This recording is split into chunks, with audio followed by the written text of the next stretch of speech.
أشهد أن لا إله إلا الله.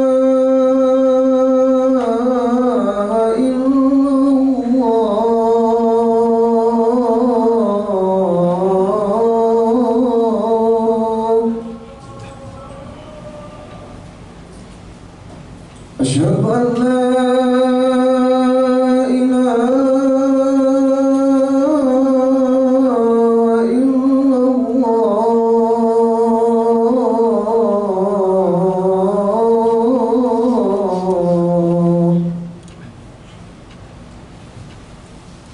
أشهد أن محمد رسول الله.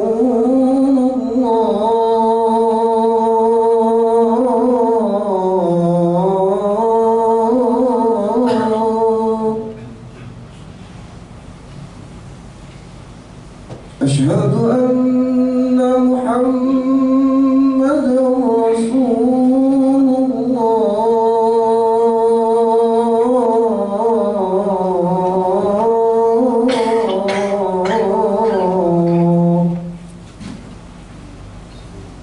هيا على الصلاة.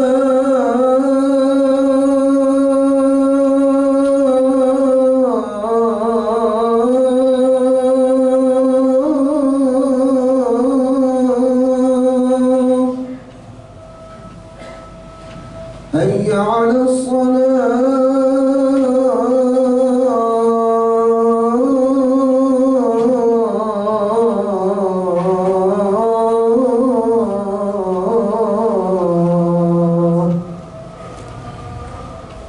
هيا على الفلاح.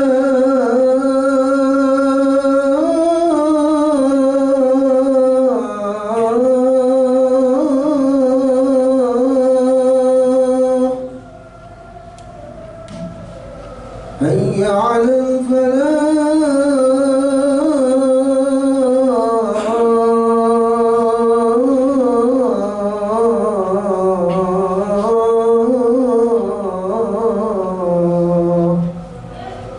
الله أكبر،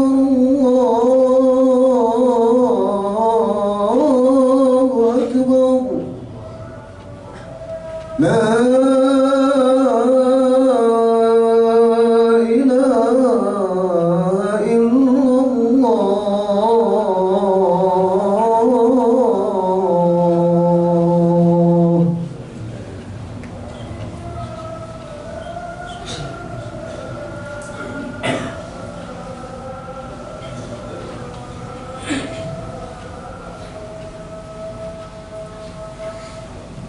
Innal hamdalillah wa nasta'inuhu wa nastaghfiruhu wa na'udzu billahi min shururi anfusina wa min sayyiati a'malina. May yahdihillahu fala mudilla lahu wa may yudlilhu fala hadiya lahu. Asyhadu an la ilaha illallah wa asyhadu anna Muhammadar Rasulullah. Allahumma shalli ala sayyidina Muhammad wa ala ali sayyidina Muhammad. A'udzu billahi minasyaitonir rajim. Bismillahirrahmanirrahim.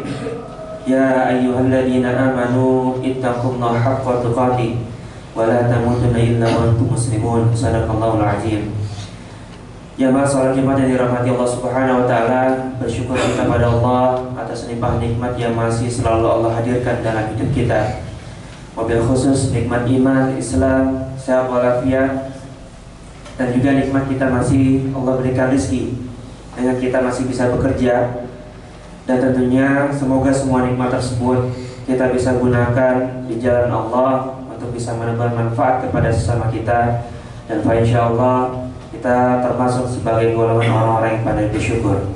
Dan begitu pun Allah akan terus menambah nikmat kita sebagaimana janjinya bahwa ketika kita bersyukur Allah akan menambah nikmat untuk umatnya. Salawat dan salam pada Rasulullah Muhammad SAW, pada keluarga beliau, para sahabatnya dan juga umatnya yang semoga kita termasuk di dalamnya.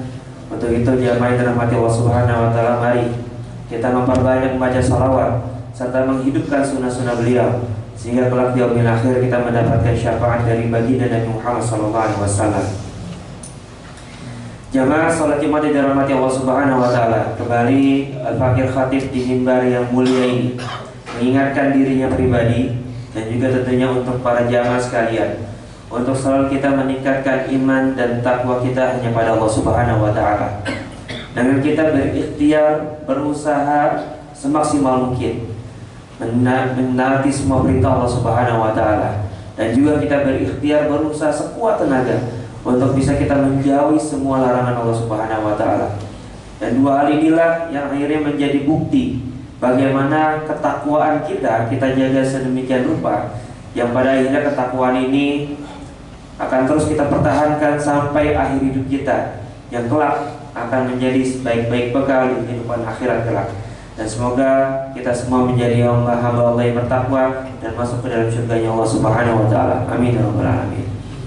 Jamaah salat Jumat yang dirahmati Allah Subhanahu wa taala, kita hari ini sudah hampir berada di ujung bulan Syawal, dan banyak dari kita yang bahkan sudah lupa dengan Ramadan, lupa bagaimana rasanya, lupa bagaimana ibadahnya bahkan yang sudah kita lakukan mungkin setiap hari di bulan Ramadan, namun di akhir Syawal ini sudah tidak kita lakukan lagi.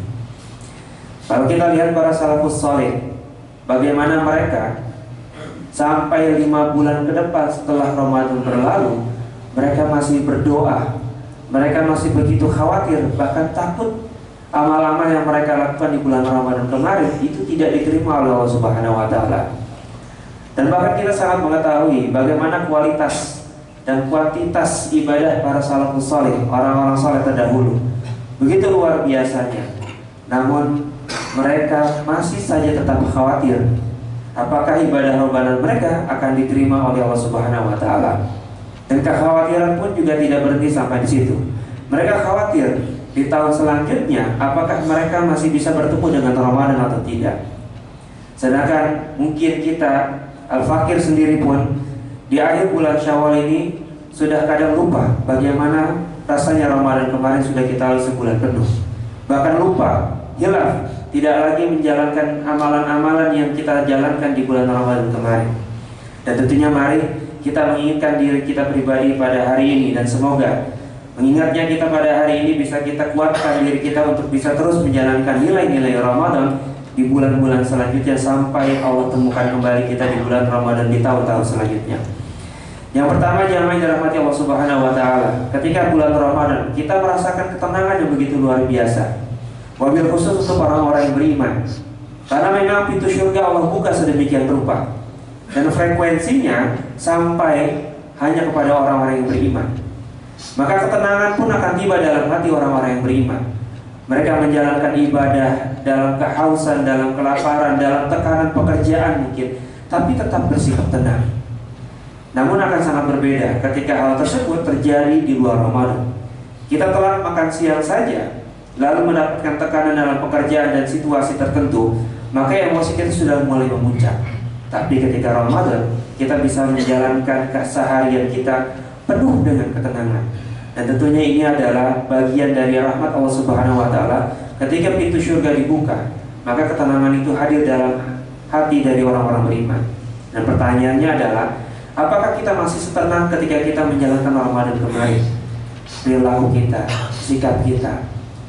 Bahkan seseorang itu kemuliaannya, kewibawaannya, itu akan sangat terlihat dari perilaku, tingkah lakunya keseharian. Apakah ia orang yang mudah emosional, reaktif ketika menghadapi situasi tertentu, atau dia orang yang tenang, yang pada akhirnya bahkan bukan hanya dirinya tenang, tapi membawa ketenangan untuk orang lain. Dan menjadi evaluasi, bukan hanya sekedar kita tenang membawa diri kita, bahwa diri kita pun ketika hadir dalam sebuah lingkungan, entah di rumah, di tempat pekerjaan maupun lingkungan masyarakat, kita adalah orang yang juga membawa ketenangan. Bahkan bukan hanya itu, kita membawa manfaat. Kehadiran kita dinanti-nantikan. Bahkan ketidakhadiran kita itu sangat disesali oleh orang sekitarnya. Bahwa ketika kita tidak hadir, akan ada satu hal yang hilang. Dan ketika kita hadir, begitu terasa menyenangkan, begitu terasa manfaatnya untuk orang lain. Dan ini adalah orang-orang yang menjaga nilai-nilai Ramadan. Ketika ketenangan dalam dirinya membuat ketenangan dalam lingkungannya. Lalu jamaah yang dirahmati Allah Subhanahu wa taala, pastinya Ramadan sangat terkait dengan yang namanya puasa. Di poin yang kedua ini adalah, dalam puasa kita diminta untuk mengontrol diri kita sebaik mungkin. Bahkan Banyak dalam teori leadership itu mengatakan bahwa seseorang tidak akan bisa mampu memimpin orang lain ketika dia tidak memiliki kemampuan self leadership yang baik. Maka puasa menempa seseorang untuk memiliki self leadership yang baik. Bagaimana ia memimpin dirinya terlebih dahulu dengan baik, baru setelah itu dia bisa memimpin orang-orang di sekitarnya. Maka ketika orang memiliki self leadership yang baik, maka setidaknya ada 3 hal yang harus diperhatikan. Bahwa pertama adalah pikirannya. Ia bisa memimpin pikirannya dengan baik. Ia berpikir positif, ia berpikir solutif, bukan sebaliknya. Ketika ada satu masalah kecil dibesar-besarkan dan lain sebagainya. Tapi yang ada di pikirannya adalah bagaimana ia berkontribusi dalam sebuah kelompok, entah di rumah, di kantor sekalipun. Lalu yang kedua, dia bisa juga setelah mengontrol pikirannya, memimpin pikirannya sendiri, ia juga bisa memimpin pembicaraannya. Maka Rasulullah Muhammad SAW mengatakan bahwa bagaimana dampak dari sebuah perkataan atau dampak dari sebuah kata-kata sangat begitu besar. Sampai-sampai Rasulullah mengaitkan dengan kata-kata dengan iman dengan hari kiamat. Rasulullah bersabda bahwa ketika kita beriman dengan hari kiamat, maka hendaklah berkata yang baik atau diam. Maka tak heran ketika saya mendapati sebuah kasus ada seorang anak muda yang ia meninggal dunia karena overdosis narkoba. Bukan karena nakal, bukan karena lingkungan, tapi karena kata-kata yang dilontarkan oleh seorang ayahnya. Ketika ia berprestasi dari usia SD sampai dengan kuliah, dan ketika dia mendapatkan nilai yang terbaik di kampusnya, di kampus yang terbaik pula, ia membanggakan dengan menelpon orang tuanya, terutama ayahnya. Ayah, aku sudah lulus. Dari kecil sampai sekarang aku sudah buktikan apa yang kau inginkan, bahwa aku terus berprestasi. Dan hari ini aku lulus dengan nilai terbaik di kampus yang terbaik. Jawaban ayahnya sangat singkat sekali. Sebentar nak, ayah lagi sibuk, nanti ayah telepon lagi. Dan ternyata ucapan ini bukan hanya sekali ia dengar, sudah berulang-ulang kali. Ketika ia menunjukkan prestasinya, selalu mendapatkan perkataan yang mengabaikan. Pada akhirnya disitulah titik terakhir kekuatannya untuk bertahan dari bagaimana ia diabaikan oleh ayahnya, dengan kata-kata yang begitu menghunjam tajam dalam hatinya. Nah, sejak itu ia mulai mengkonsumsi barang-barang haram sampai akhirnya meninggal dunia dalam keadaan overdosis. Nah, jamaah yang dirahmati Allah Subhanahu wa taala, perkataan yang kita lontarkan kepada orang lain hendaklah juga kita kontrol sedemikian rupa. Apakah perkataan kita ini bisa membangun atau bisa menghancurkan, apalagi untuk seorang pemimpin. Karena pemimpin memiliki wewenang, memiliki perkataan yang ia bisa mengembangkan orang-orang yang ada di sekitarnya dan juga bisa menghancurkan orang-orang di sekitarnya. Dan yang terakhir adalah bagaimana dia bisa mengontrol perasaannya. Bahwa tidak ada lagi orang-orang dewasa yang pada bersikap kekanak-kanakan. Dalam background kami di psikologi, kami sering menemukan dalam dunia konseling banyak orang dewasa yang usia sudah 40-50 tapi masih kekanak-kanakan, terutama dalam mengontrol perasaannya. Seorang anak kecil mungkin sering kita dengar ketika dia terlihat cemberut, marah, kita tanya, kenapa kamu marah? Dia akan menjawab gara-gara si A atau gara-gara si B. Namun orang dewasa masih saja dia menjawab dengan hal yang sama seperti anak kecil tadi. Kenapa kamu cemberut? Kenapa kamu marah? Ini gara-gara bapak ini atau ibu itu. Padahal perasaan dia adalah 100% tanggung jawab dirinya. Ketika dia mendapatkan situasi tertentu, dia bisa memilih. Apakah dia akan memilih untuk marah? Apakah dia akan memilih untuk lebih solutif? Apakah dia akan memilih untuk bisa biasa saja atau diabaikan? Maka orang-orang dewasa, orang-orang yang memiliki self leadership baik adalah orang-orang yang berpuasa selama bulan Ramadan. Dia bisa memimpin pikirannya, memimpin pembicaraannya, dan juga memimpin perasaannya sendiri. Lalu jamaah yang dirahmati Allah Subhanahu wa taala, salat tarawih adalah menjadi satu bagian yang sangat penting dalam Ramadan yang kita lakukan. Walaupun sebenarnya ini adalah salat qiyamul lail yang sudah dilakukan oleh Rasulullah bahkan sebelum sholat 5 waktu itu diwajibkan oleh Allah Subhanahu wa taala. Dan qiyam atau qiyamul lail itu menjadi sholat yang wajib saat itu. Dan di tahun kedua Hijriah Rasulullah melakukan sholat yang kita sebut hari ini tarawih. Saat itu disebut dengan qiyam Ramadan. Rasulullah lalu di pertengahan bulan Ramadan pergi ke Masjid Nabawi melaksanakan sholat qiyam Ramadan saat itu. Dan lalu ketika sahabat melihat Rasulullah melaksanakan sholat, mereka menjadi makmumnya. Dan informasi ini menjadi viral. Lalu di malam kedua semakin penuh Masjid Nabawi. Dan bahkan di malam ketiga Rasulullah melakukan hal yang sama, penuh sesak Masjid Nabawi. Lalu di malam keempat para sahabat sudah menunggu dan Rasulullah tidak keluar sampai banyak yang memberikan kode dengan berdehem, dengan batuk, bahkan dengan menipu batu kecil ke arah rumah Rasulullah agar Rasulullah keluar memimpin untuk sholat qiyam Ramadan atau tarawih yang kita kenal hari ini. Tapi Rasulullah baru keluar di saat sholat subuh. Nah, ketika selesai sholat subuh, Rasulullah berbalik kepada para sahabat seperti biasanya, membalikkan badannya dan berkata, "Aku tahu apa yang kau lakukan semalam, dan aku menyengajakan tidak keluar melaksanakan qiyam, sholat qiyam dengan kalian. Karena aku khawatir ketika aku melaksanakannya, maka akan diwajibkan atas kalian. Sedangkan aku sangat tahu bahwa kalian tidak akan mampu melakukannya. Setiap malam wajib melaksanakan sholat tarawih." Dan inilah luar biasanya Rasulullah. Bagaimana Rasulullah mengetahui kondisi umatnya, kompetensi umatnya, kekuatan umatnya. Tidak dipaksakan untuk pada akhirnya ia lakukan, walaupun mungkin buat kita terkesan baik dan baik sekali bahkan. Tapi Rasulullah mengetahui bagaimana kemampuan umatnya dan ia tidak melakukan itu. Lalu bersalam kepemimpinan zaman Abu Bakar, tidak dilakukan satu apapun terhadap qiyam Ramadan. Salat masih terpisah-pisah di dalam Masjid Nabawi dan masjid-masjid lainnya.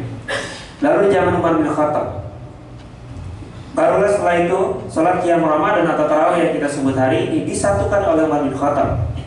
Dengan imamnya saat itu adalah Ubay bin Ka'ab, disatukan oleh Umar bin Khattab. Maka seharusnya semangat persatuan dalam melaksanakan tarawih ini menjadi semangat yang terus terbawa sampai hari ini. Namun hari ini yang sangat kontradiktif adalah ketika kita mendengar sholat 11 rakaat, maka kita akan tertuju kepada satu golongan tertentu. Ketika kita melihat atau mendengar sholat 23 rakaat, maka kita akan tertuju langsung kepada satu ormas tertentu. Padahal yang namanya tarawih bisa dilakukan dengan 8 rakaat, 20 rakaat, 30 rakaat, dan lain sebagainya. Dan semangat Umar bin Khattab menyatukan adalah untuk persatuan. Maka jangan sampai terjadi kontradiktif, tarawih malah memecah belah umat Islam. Sedangkan tarawih sendiri dilakukan oleh Umar bin Khattab saat itu sebagai seorang khalifah untuk menyatukan, untuk semangat persatuan di antara umat ukhuwah Islamiyah. Lalu jamaah dirahmati Allah Subhanahu wa taala. Yang terakhir adalah ketika kita bicara Ramadan pasti kita bicara tentang Al-Qur'an. Sebagaimana ayat yang pasti sering kita dengar ketika kita kemarin sholat tarawih mendengar kuntum di tarawih. Di surat Al-Baqarah ayat 185, Syahrul Ramadan alladzi unzila fil Qur'an hudal linnas wa bayyinatin minal huda wal furqan. Bahwa bulan Ramadan adalah bulan yang di dalamnya diturunkannya Al-Qur'an sebagai petunjuk bagi manusia dan penjelasan-penjelasan dari petunjuk-petunjuk tersebut, dan juga sebagai pembeda antara hak dan batil. Bahwa Al-Qur'an menjadi sebuah guidance. Dan ini ada satu hal, ada satu mindset yang perlu kita kuatkan dalam diri kita. Bahwa ketika kita bicara kebutuhan manusia, maka kita seringkali akan berbicara tentang kebutuhan manusia secara fisik saja, sandang, pangan, papan. Bahkan padahal ada satu kebutuhan yang sangat dibutuhkan manusia, dan ini sejarahnya sangat panjang sekali, yang kita sebut dengan guidance needs, yaitu kebutuhan bimbingan. Tak heran maka Allah Subhanahu wa taala menurunkan 120.000 nabi dan rasul. Agar apa? Untuk bisa memenuhi kebutuhan bimbingan manusia. Karena manusia ketika tidak dibimbing, maka akan tersesat. Yang paling sederhana saja bagaimana kita lihat kisahnya umatnya Nabi Musa alaihissalam. Ketika ditinggal sebentar saja, dia sudah menyembah sapi. Dan saat itu sulit sekali untuk diatur oleh Nabi Harun yang menemani umat Nabi Musa saat itu. Bahwa manusia memiliki kebutuhan dasar, yaitu adalah bimbingan. Maka selain 120.000 nabi yang diturunkan oleh Allah tadi, kita umat Islam saat ini, umat Nabi Muhammad SAW, diturunkannya Al-Quran sebagai bimbingan, sebagai petunjuk untuk kita semua.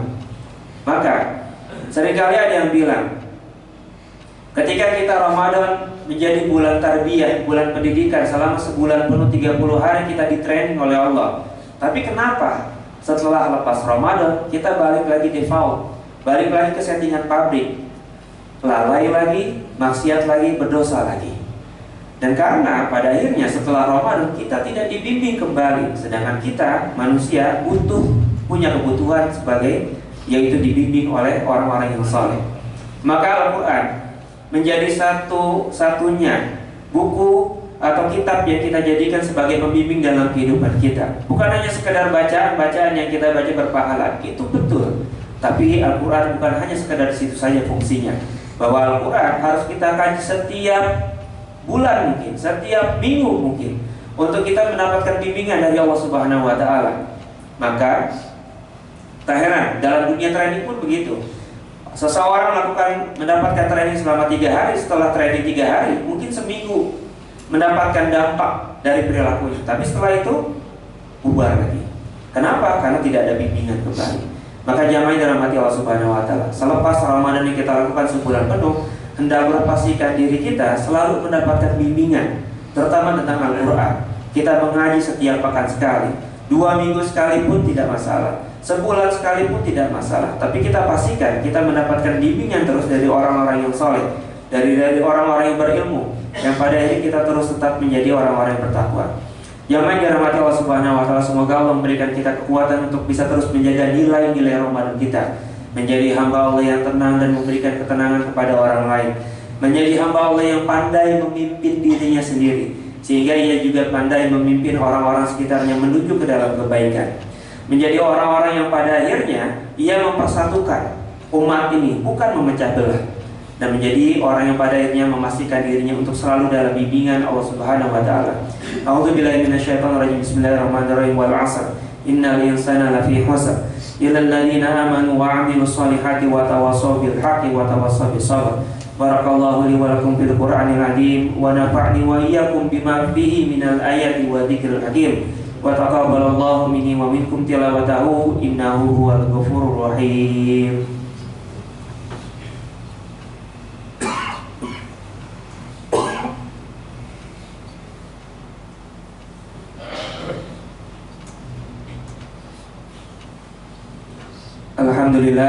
Alhamdulillahilladzi arsala rasulahu bil huda wa dinil haq liyudhhirahu 'ala dini kullihi wa kafa billahi shahida. Asyhadu an la ilaha illallah wa asyhadu anna Muhammadar Rasulullah. Innallaha wa malaikatahu yusholluna 'alan nabi ya ayyuhalladzina amanu shallu 'alaihi wa sallimu taslima. Allahumma shalli 'ala sayyidina Muhammadin abdika wa nabiyyika wa rasulika an-nabiyil ummi wa ala alihi wa sahbihi wasallam tasliman adada ma khatabil mulk wa khatabi qalamuk wa afdal kitabuk wa radallahu man sadatina Abi Bakri wa Umar wa Utsman wa Ali wa ali sahabati ajma'in wa ali tabi'ina wa tabi'in ila yaumil wa alaina ma'ahum bi rahmatika ya arhamar rahimin. Allahumma ighfir lil muslimina wal muslimat wal mu'minina wal mu'minat al ahya'i minhum wal amwat wa yaqadiyal hajat. Rabbana zalamna anfusana wa illam taghfir lana wa tarhamna lanakunanna minal khasirin. Rabbana hab lana min azwajina wa dhurriyyatina qurrata a'yun waj'alna lil muttaqina imama. Rabbi hab li minas salihin, Rabbi ij'alni muqimas salati wa min dhurriyyati ya Rabb. Allahumma ansur mujahidin wa ikhwanina fi Palestin. Allahumma ansur mujahidin wa ikhwanina fi kulli makan wa fi kulli zaman. Rabbi ighfir lana dzunubana wa liwalidayna warhamhuma kama rabbayana shaghira. Rabbana atina fid dunya hasanah wa fil akhirati hasanah wa qina azabannar. Ibadallah, innallaha ya'muru bil 'adli wal ihsani wa ita'i dzil qurba wa yanha 'anil fahsya'i wal munkari wal baghi ya'idukum la'allakum tadhakkarun wa la dzikrullahi akbar. Aqimus shalah. الله أكبر الله أكبر أشهد أن لا إله إلا الله أشهد أن محمدا رسول الله حي على الصلاة حي على الفلاح قد قامت الصلاة قد قامت الصلاة الله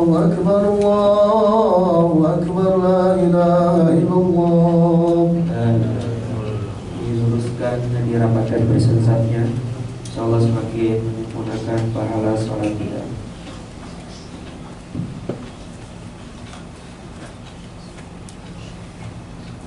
Allahu Akbar.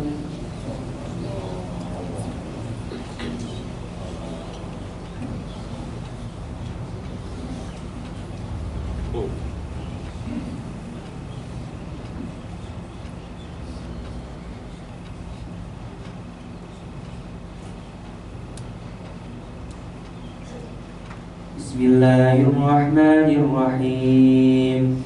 Alhamdulillahi rabbil alamin.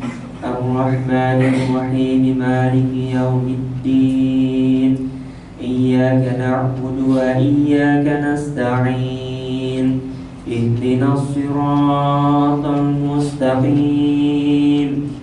Siratal ladzina an'amta 'alaihim ghairil maghdubi 'alaihim waladdallin. Amin.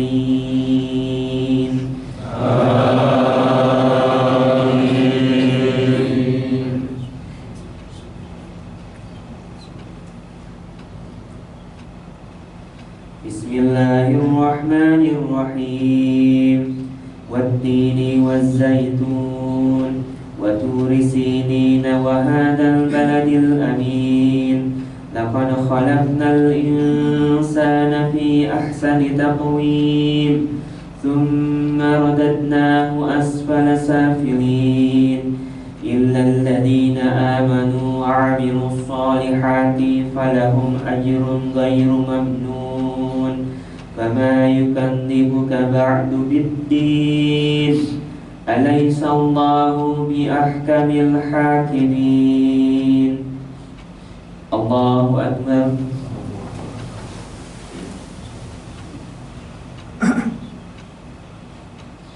Sami'allahu liman hamidah.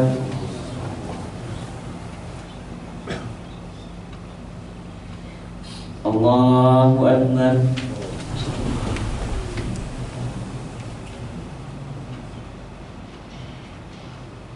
Allahu Akbar.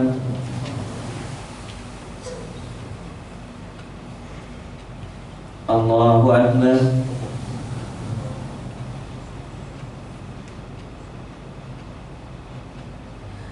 Allahu Akbar.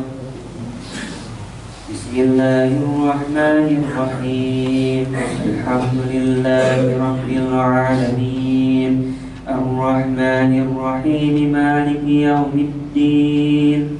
Iyyaka na'budu wa iyyaka nasta'in. Ihdinas siratal mustaqim. Siratal ladzina an'amta 'alaihim ghairil maghdubi 'alaihim waladdallin.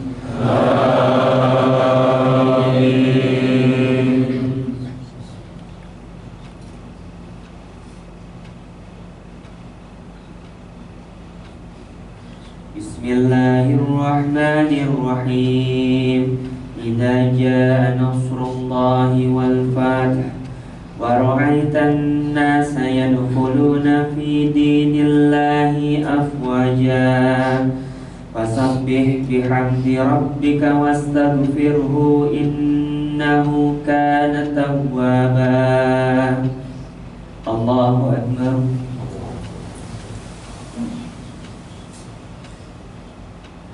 Sami'allahu liman hamidah.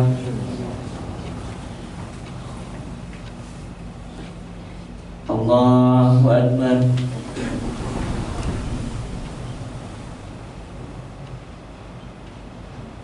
Allahu Akbar.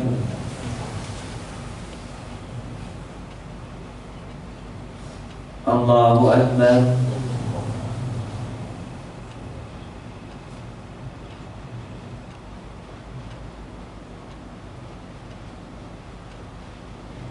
Allahu Akbar.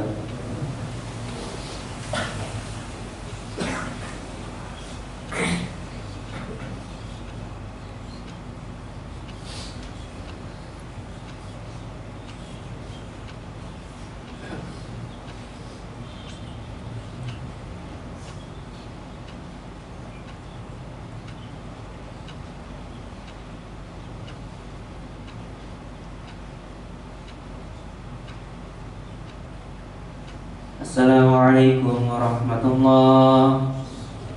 Assalamualaikum warahmatullahi. Astagfirullah.